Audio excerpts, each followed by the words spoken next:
Assalamualaikum warahmatullahi wabarakatuh. Subhanallah walhamdulillah wa la ilaha illallah wallahu akbar. La haula wa la quwata illa billahil aliyil azim. Bismillah lillah billah lillahi ta'ala. Nah, di video kali ini kita akan membahas tentang suatu risalah yang sempurna pada menyatakan hakikat sembahyang dan asal sembahyang. Sebelum kita masuk ke topik pembahasan, jangan lupa subscribe, nyalakan tombol lonceng notifikasinya, share ke teman-teman Anda.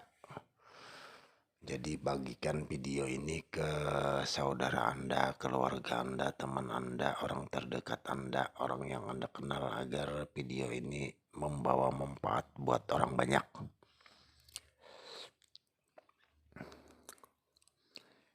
Inilah suatu risalah yang sempurna pada menyatakan hakikat sembahyang dan asal sembahyang, maka yaitu 4 perkara. Maka ketahui olehmu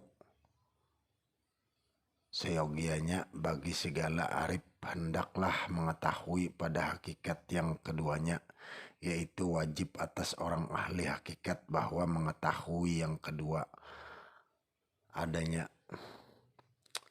Adapun hakikat di dalam sembahyang itu adalah 4 perkara. Pertama, di dalam berdiri. Kedua, di dalam ruku.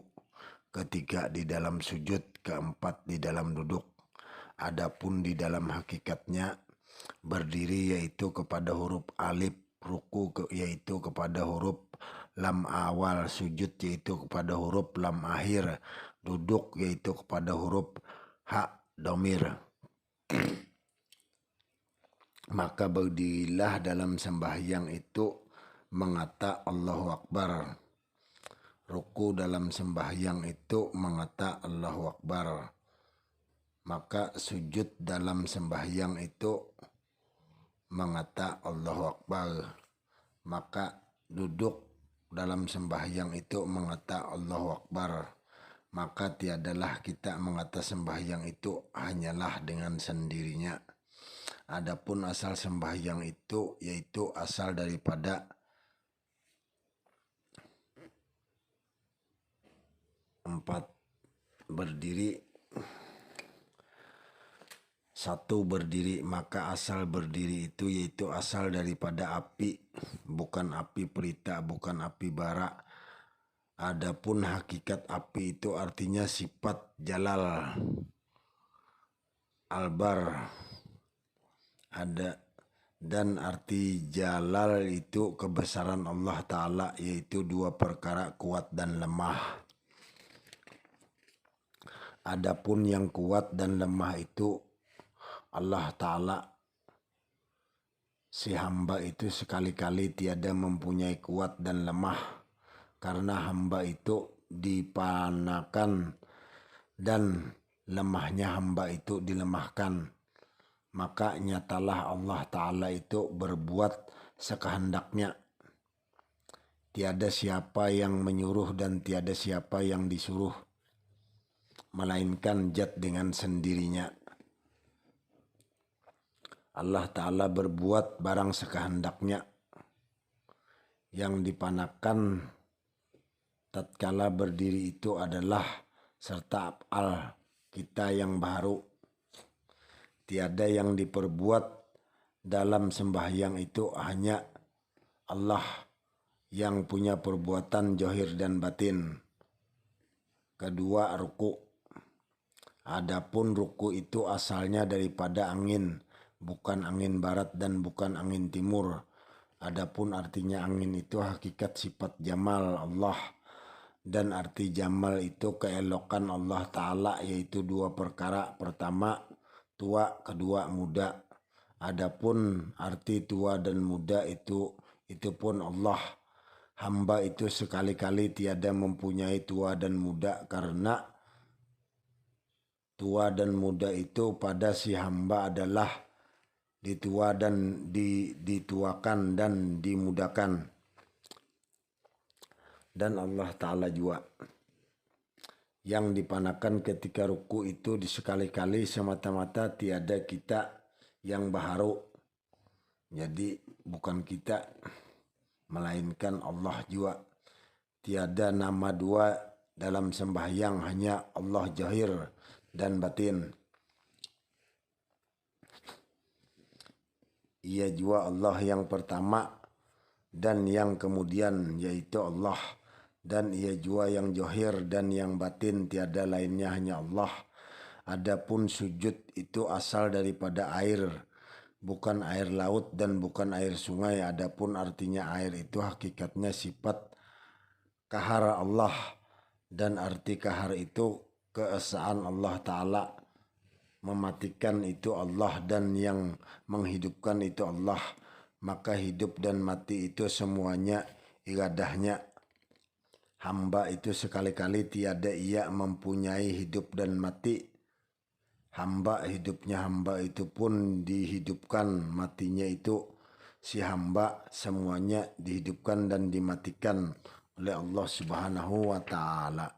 Dan yang dipanakan ketika sujud itu adalah segala sifat kita yang baharu.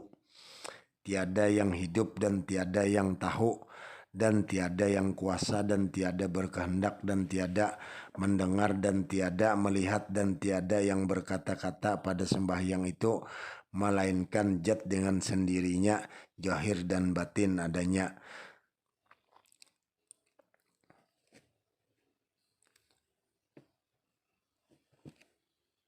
Yang keempat, duduk. Adapun duduk itu asalnya daripada tanah, yaitu hakikatnya adalah sifat kamal Allah, dan arti kamal itu yaitu adalah kesempurnaan Allah Ta'ala, yaitu dua perkara, pertama ada, kedua tiada. Adapun artinya ada dan tiada itu, hamba itu sekali-kali tiada, hamba itu pun yang ditiadakan dan yang dipanakan. Tatkala kita duduk itu segala wujud kita yang baharu, tiada yang maujud. Dalam sembahyang itu hanya Allah yang zahir dan yang batin.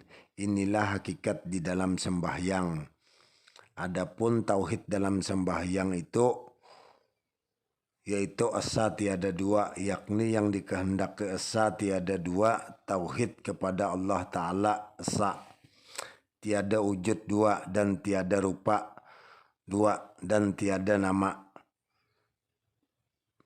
dan tiada perbuatan dua, dan tiada pendengar dua, dan tiada penglihat dua, dan tiada perkataan dua, dan tiada kuasa dua, dan tiada hidup dua, dan melainkan esa jua. Artinya tiada dua. Artinya jangan kita mengaku kita, merasa kita, ini dah mati kita. Jadi jangan merasa kita, artinya tiada wujud dua. Jangan ada kita lagi. Dan tiada rupa dua, artinya jangan ada rupa kita. Dan tiada nama dua. Jadi nama kita pun tiada. Jadi jangan ada lagi merasa kita sembahyang, apalagi rasa hebat, merasa ahli ibadah. Aduh, mati kan, Cak. Dan esa hanyalah Allah semata-mata, itulah tauhid dan ma'rifat kita kepada Allah Ta'ala. Dan kita kepada diri kita, pahami betul-betul kata-kata ini. Jangan sampai nggak paham. Kalau tidak paham, komen di kolom komentar atau tanyakan kepada guru yang ahlinya, yang mumpuni, yang benar-benar paham tentang hakikat ma'rifat, tentang ketauhidan kepada Allah, tentang keesaan kepada Allah. Guru yang benar-benar. Tapi mencari guru tuh jangan guru yang senang menghujat orang, membicarakan orang, apalagi menghujat pemimpin, menyalahkan pemimpin. Jangan, cari guru yang benar-benar ihdinas siratal mustaqim, salik di jalan Allah. Nah,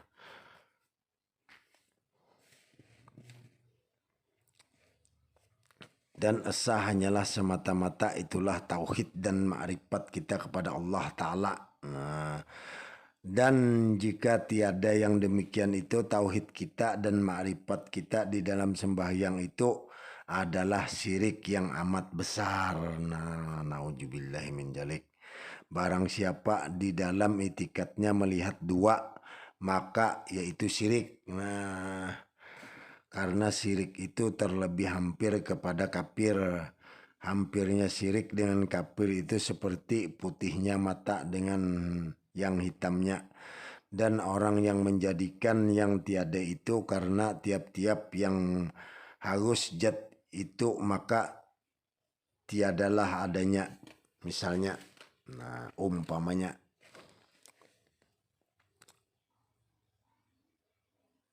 tiada wujud dengan sendirinya kepada akal kita. Nah, wujud yang punya bayang-bayang juga tiada mungkin bergerak dengan sendirinya kalau tiada gerak dari yang maha kuasa. Nah, tiada dapat bergerak sebutir jahrah jua pun melainkan dengan izin Allah Subhanahu wa Ta'ala. Maka sekalian itu pun daripada kudrat iradatnya jua yang berlaku tiap-tiap hari itu, yaitu di dalam kelakuannya jua. Barang siapa sembahyang tiada tahu akan hakikat di dalam sembahyang itu, yaitu maka tiada sah sembahyangnya. Tetapi sah jua kepada orang ahli syariat, karena orang ahli syariat itu hanya pada hukum yang johir saja. Tiada ia mengetahui akan batin melainkan yang johir saja yang dikatakannya. Maka yang johir itu seperti rukunnya, pardunya inilah yang diketahui, maka sahlah sembahyangnya pada hukum syariat. Maka tiada sah kepada hukum ahli hakikat, karena sah dikatakan pada ahli syariat. Sebab syariat dengan hakikat itu tiada bercerai, yaitu mupakat keduanya. Dan apabila mupakat di pandangan keduanya, maka adalah sah. Bermula syariat dengan tiada hakikat itu, yaitu hampa atau seperti benih yang tiada berisi. Dan bermula hakikat itu tiada dengan syariat, yaitu batal atau batil. Maka tentu olehmu keduanya itu, maka tuntut olehmu keduanya itu ilmu syariat dan ilmu hakikat. Maka ibarat orang ahli syariat seperti orang yang melihat bayang-bayang di luar kain, dilihat dan dipandangnya bayang-bayang itu, maka nyatalah serak di dalamnya bayang-bayang itu jua yang dilihatnya dan yang dikenalnya. Dengan hal pandang orang ahli hakikat seperti orang melihat bayang-bayang di dalam kain, maka yang dilihat dan dikenalnya bayang-bayang itu gerak dan diamnya sendiri, melainkan dengan gerakan oleh tangan-tangannya. Orang ahli hakikat dengan ahli syariat, karena orang ahli hakikat itu mengetahui keduanya, yaitu zahir dan batin diketahuinya juga. Oleh sebab itu makam orang ahli hakikat dinamai makam jam'i. Sudah dihimpunkan keduanya seperti syariat dan hakikat terhimpun pada hakikat. Adapun orang ahli syariat belum sampai kepada makam itu, melainkan pada makam parkin juga masih jauh, dengan kata lain belum sempurna. Jadi kalau syariat saja belum sempurna. Dan barang siapa sembahyang tiada tahu akan hakikat berdiri, ruku, sujud, dan duduk, maka yaitu seperti orang menyembah berhala hukumnya. Adapun berhala itu ada dua perkara. Pertama berhala besar dan kedua berhala kecil. Adapun yang disebut berhala besar yaitu seperti anak istrimu, hartamu, kaum keluargamu sekalian itu berhala yang besar namanya. Adapun yang tersebut berhala kecil yaitu seperti nafsumu, hatimu, nyawamu sekalian itu yang berhala kecil namanya. Dan jika kita ketahui keduanya itu, maka lazimlah ma'rifat kita di dalam sembahyang tiada yang lainnya, berdiri dan yang ruku, yang sujud dan yang duduk, karena sudah sah ma'rifat kita. Dan apabila sah ma'rifat kita, maka sahlah sembahyang kita, karena tiada sah sembahyang melainkan dengan ma'rifat. Seperti sabda Nabi SAW, tiada sah sembahyang melainkan dengan ma'rifat, karena pada ma'rifat itu terhimpun akan segala rahasia. Seperti sabda Nabi Muhammad, bermula ma'rifat itu yaitu rahasiaku, maka lenyaplah dan hapus wujud hamba itu. Seperti kita karam tiada akan tinggal melainkan zat dengan sendirinya. Jangan seperti sangkamu bahwa hamba itu menjadi Tuhan atau Tuhan menjadi hamba. Seperti kata Imam ahli tasawuf Abdul Karim Al-Jailani dalam kitab Insanul Kamil, bahwa sesungguhnya hamba adalah hamba, Tuhan adalah Tuhan. Tiada mungkin hamba jadi Tuhan dan tiada mungkin Tuhan menjadi hamba. Itu tiada sekali-kali daripada pihak mustahil yang fana. Dan Tuhan itu Tuhan jua dan hamba itu hamba jua. Dan jikalau naik sekalipun derajat hamba itu, tiada jua menjadi Tuhan. Sebaliknya jikalau turun sekalian derajat Tuhan, tiada mungkin jua menjadi hamba. Yang demikian itu tiada sama sekali kata sekalian itu pada Allah Ta'ala. Tetapi yang demikian ada dengan jalannya, yaitu ada dua perkara. Pertama, tilik yang dinamai tilik wajah dan wujud. Ini dinamai tilik tarki, artinya tilik dari bawah ke atas. Tilik yang dinamai tilik wajah saja ini dinamai tilik tanazul, artinya tilik dari atas ke bawah.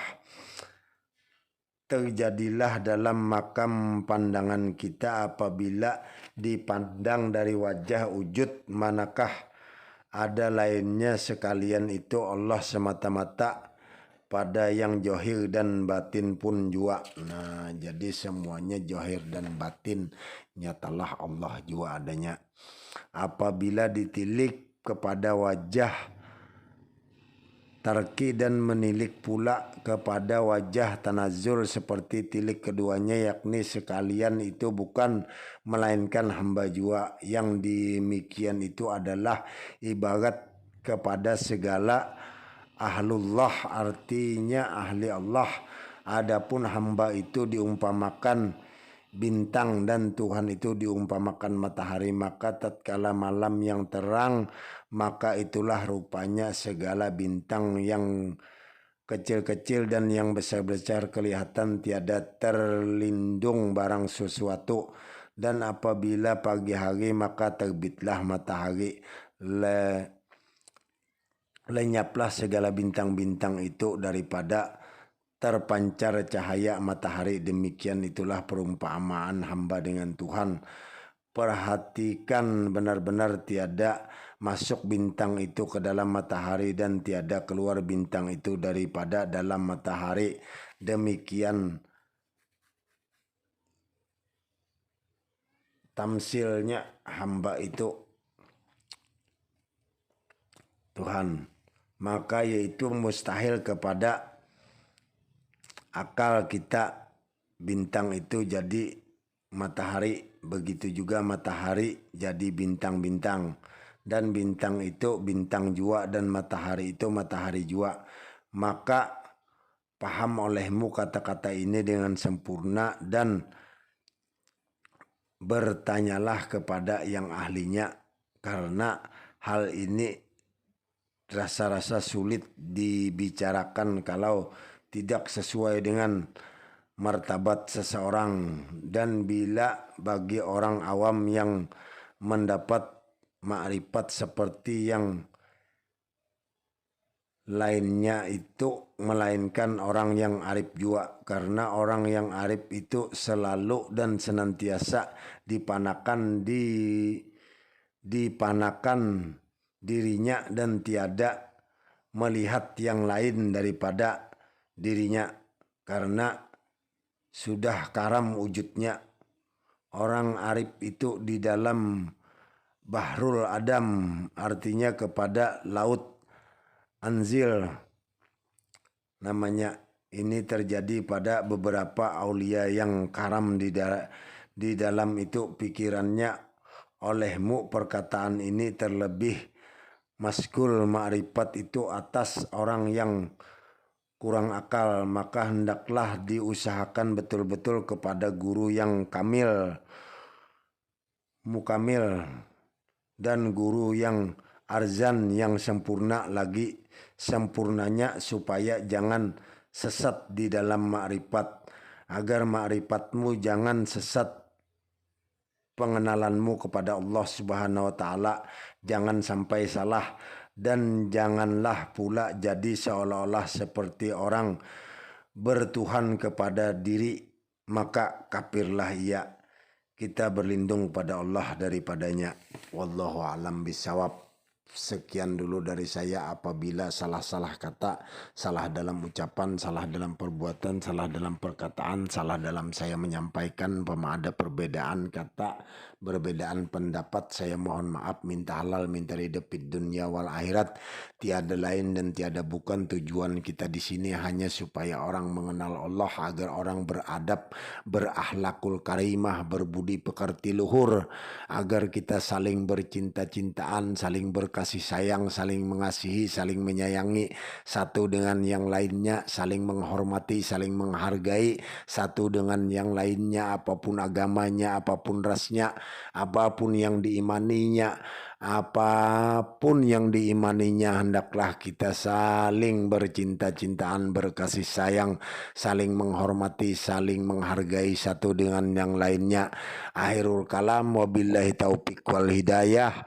Assalamualaikum warahmatullahi wabarakatuh. Wassalam al-fakir.